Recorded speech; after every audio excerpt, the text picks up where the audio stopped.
Jesuh ka không tu le hồi cha ka from pile ka tha ra dây dòng viao tê dùng ngân nô ngày tu khi ti lâu dây lấy chân đình ngân lâu dùng dao cây cha nang ngâm na nân na ka nô lăng ngày bị tu Pakhatnak ka si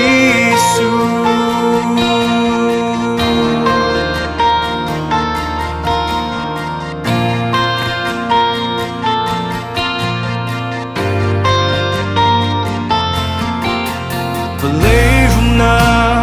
Pakhatnak le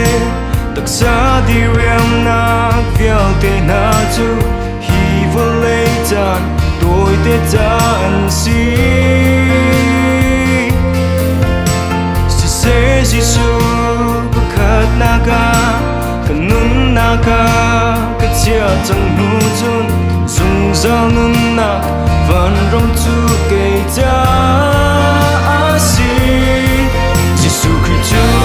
ka không tu le hồi cha ka from pile ka tha ra dây dòng viao tê dùng ngân nô ngày tu khi đi lâu dây lấy chân đi ngàn cùng lâu dùng giá cây cha ngàn ngóng na nâng na ca nô anh ngày bị tu Pakhatnak ka si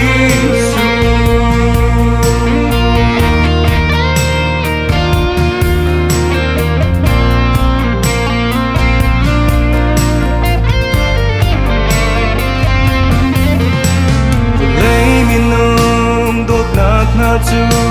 chỉ khát te a min mây bông ngân giang